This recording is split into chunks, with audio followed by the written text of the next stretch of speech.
ഈ വെന്റിലേറ്റർ ഉള്ള ആംബുലൻസും AC ഉള്ള ആംബുലൻസും BPL വിഭാഗത്തിൽപ്പെട്ട ആളുകൾ ഉപയോഗിക്കുകയാണെങ്കിൽ ഒരു BPL കാർഡ് ഉണ്ടാവില്ല, അവരത് കാണിച്ചു കഴിഞ്ഞാൽ വണ്ടിയിൽ 20% ടോട്ടൽ തുകയിൽ 20% കുറവ് ചെയ്ത് കൊടുക്കും. BPL കാർഡുള്ളവർക്ക് കൊടുക്കും. പിന്നെ ക്യാൻസർ രോഗികൾക്കും 12 വയസ്സിന് താഴെയുള്ള കുഞ്ഞുങ്ങൾക്കും ആംബുലൻസ് സൗകര്യം ഉപയോഗിക്കുമ്പോൾ, ഇപ്പോൾ കാസർഗോഡ് നിന്നൊക്കെ ചിലപ്പോഴും RCCയിലേക്കൊക്കെ ആൾക്കാരെ കൊണ്ടുവരാറുണ്ട്. 10-26,000 രൂപ അതിന് ചാർജ് വരാറുണ്ട്. അപ്പോൾ അതിൽ ഓരോ കിലോമീറ്ററിനും 2 രൂപ വെച്ച് കുറവ് ചെയ്യും.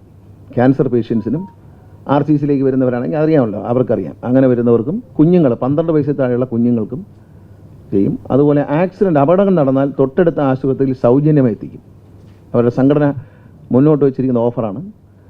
അടുത്ത ഒരു ആശുപത്രിയിൽ ഇപ്പോൾ അപകടം നടന്നിരുന്ന നിയറസ്റ്റ് ഹോസ്പിറ്റൽ, അത് ഗവൺമെൻറ് ഹോസ്പിറ്റലും പ്രൈവറ്റ് ഹോസ്പിറ്റൽ, നിയറസ്റ്റ് ഹോസ്പിറ്റലിൽ എത്തിക്കാൻ അവർ ദൂരെ പോകുമ്പോൾ പിന്നെ ഉള്ളൂ, നിയറസ്റ്റ് ഹോസ്പിറ്റലിൽ അവർ ഫ്രീ ആയിട്ട് എത്തിക്കും.